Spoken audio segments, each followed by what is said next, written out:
everybody. It's Kyle, Whistling Dixie Farms. We're inside in the kitchen tonight. There's a snowstorm brewing outside, so we've got the wood stove going. And I'm going to catch up on one of the things that I like to do in the winter with my garlic that I haven't yet finished from last fall. And that is to process it and dry it into these two products, minced garlic and garlic powder, by drying it. So it's a good thing to work on a blustery night like tonight when I'm stuck inside. We use it very frequently in our cooking, and it's actually something that we might try selling at the farmer's market as well, because it seems like we might be able to get a pretty good price for it. So let's get cracking and we'll take you through the process. So the first step in processing our garlic is taking our garlic heads, peeling off the wrapper and breaking them up into the individual cloves so that we can start peeling them. So the way I like to do this, I've got my heads of garlic in a crate here. I've taken a shopping bag and stretched over another crate, and that's where I can dump all of my papers and stems, because this is hardneck garlic. And then I've got a bowl to collect. And this bowl I like because I know if I get it pretty much full of cloves of garlic, that's about how much I can fit in my dehydrator in one batch. So kind of a rough measurement to go off of. So my preferred method for peeling on the hardneck is I kind of just pinch around the neck here and twist, and that kind of will begin to break off that drier outer shell. This is really well cured, which helps a lot. So once you're kind of down to the last cloves or the last paper, you just kind of pry. Might have to peel a little bit more. And then, oh, this guy's being tough. Once you get in there, you can get that first break and start to pull these cloves apart. And then break that stem out, and you'll get some of the roots. And then from there, you're basically made on getting this cloves broke up. So, like I said, it helps if they're real nice and dry. You know, they've been in the storage for the better part of 6 months now. So you pinch, twist, work off some of that extra paper. There we go. So you know you're good when you can start to see the cloves poking out the top. And then, just like that, you just kind of muscle it apart and you're made. So I'll repeat this about, 100 times or whatever until my bowl is full. And then I will show you my trick on how I peel this stuff. I'm still on the hunt for a really good method for peeling a lot of garlic, but I at least have a pretty good way. Okay, so I spent about 15 minutes filling up my bowl, breaking apart the garlic cloves, and now we're going to move on to the next part where we will peel the garlic using the two bowl method. So what you need is 2 containers, bowls. They could be like a Tupperware mixing bowl, any 2 items that will fit together. So like these bowls work great because the one nests just inside the other. And the idea is you take garlic, put it in the bowl, and then you shake it up and down kind of vigorously, and the garlic will bounce up and down between the 2 containers, and then that will dislodge the skins and make it super easy to pick out. A lot of it will come out peeled, and then what's left is easy to just pick off the skins.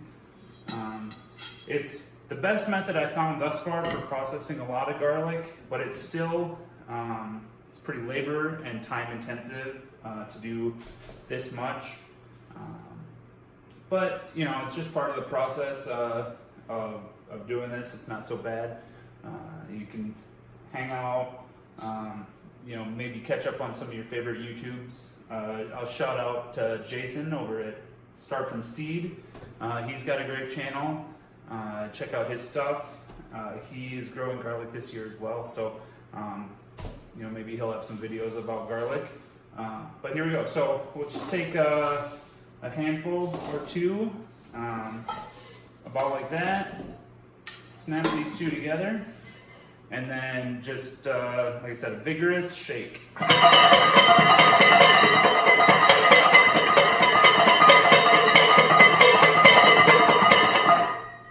And you'll kind of have to get the hang of you know, how long and how hard you shake that, but what you can see is you'll end up with a lot of cloves that come out just perfect. And you can sort those out into another bowl. And so like some of these you'll see, this is still got the skin on, but just like that, easy peasy. So a couple of these are still pretty well wrapped, so you just snap the bowl back together.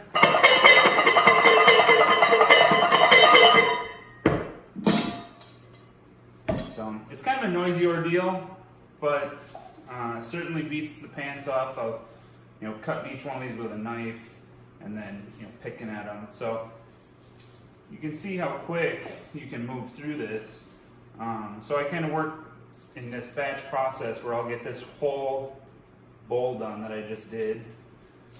And it helps to kind of pick out some of the dry skin as you go.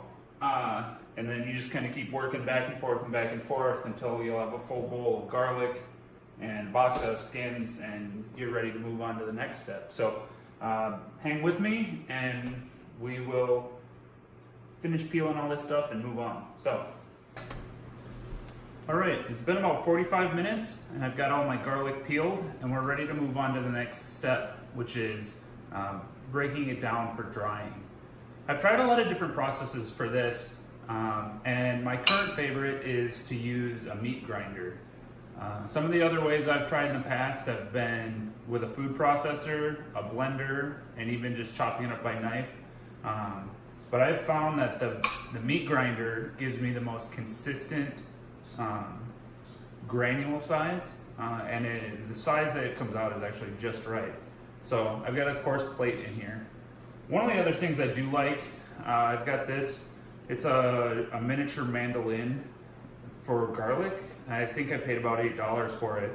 This is probably my other preference as far as slicing the garlic.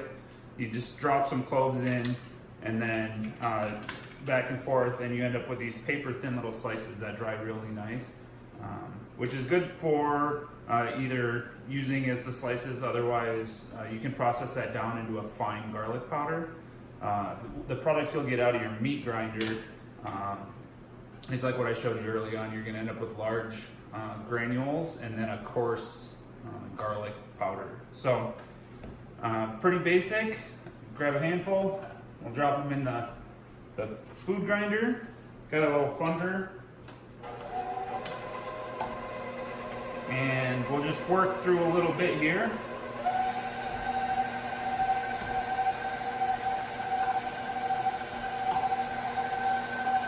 And you can see it's just going to come out and drop into this bowl.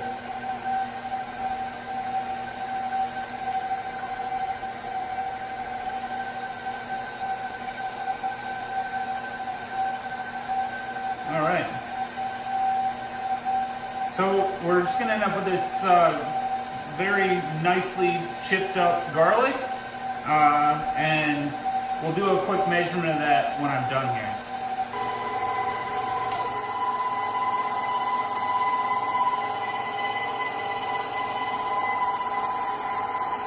Okay, so I ended up with 7 cups of this minced garlic, and now we will transfer it onto these plastic dehydrator trays and get them in the dehydrator.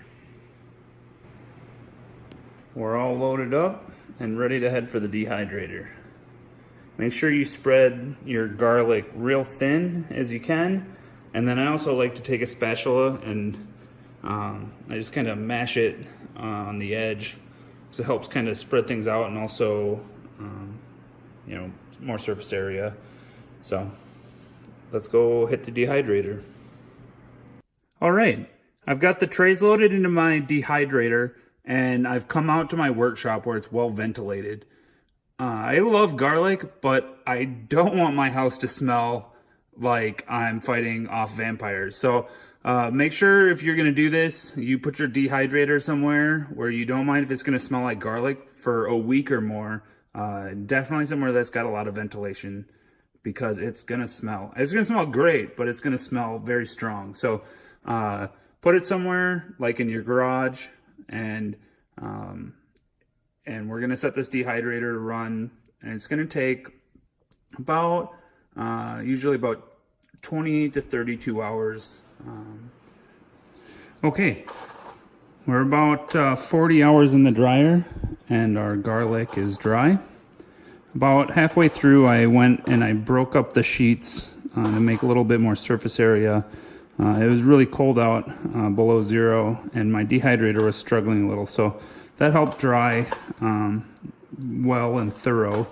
So once we're done in the dehydrator, my next step is to transfer from our trays to a bowl. And then what I will do is just kind of crush it and break up these pieces in order to prepare it to go into my food processor. I will go ahead and transfer small batches into this small food processing unit.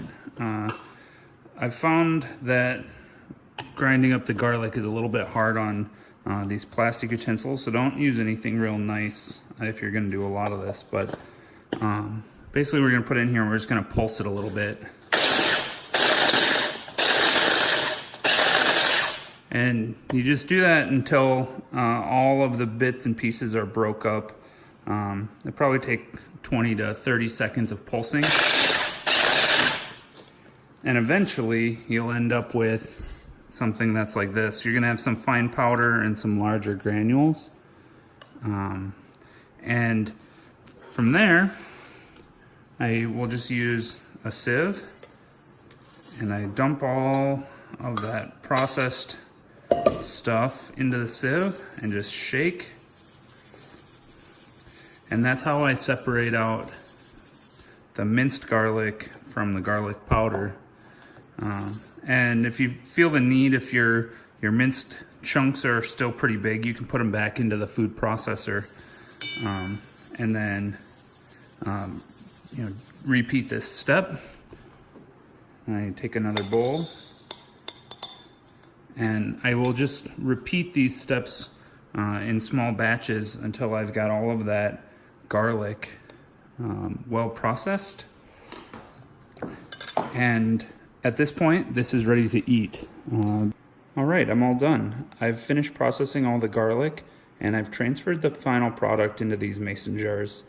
You'll want to store them in an airtight container so that they don't clump up, and humidity is definitely going to shorten the shelf life. So good airtight containers, like a mason jar or a Ziploc bag, would be recommended.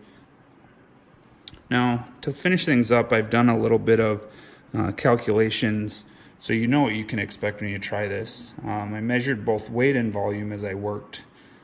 So for the wet garlic, I started with 141 grams or 50.86 ounces. And in the finished product, I had 651 grams, or that's 22.96 ounces, for a total of 54.83% weight loss. So we're losing a little bit more than half. For the volume, I had approximately 12 cups of cloves, and that reduced down to 7 cups of ground garlic after it went through the meat grinder. And once I was done processing it, I had 4 3/8 cups of the mince and 1 1/8 cup of powder.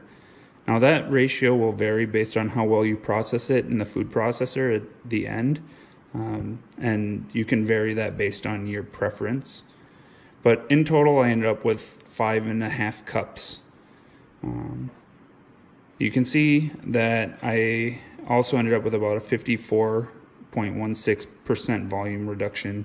So that's kind of interesting to see that the weight and the volume kind of track together like that. That likely will change with the if you were to work it into more powder and less mince, since the powder takes up a lot less volume. But overall, you figure probably about half you're gonna lose of what you start with garlic. So highly encourage that you guys try this. It makes a very versatile end product that will last you a long time if you have lots of leftover garlic from your garden. So try it out and enjoy your garlic.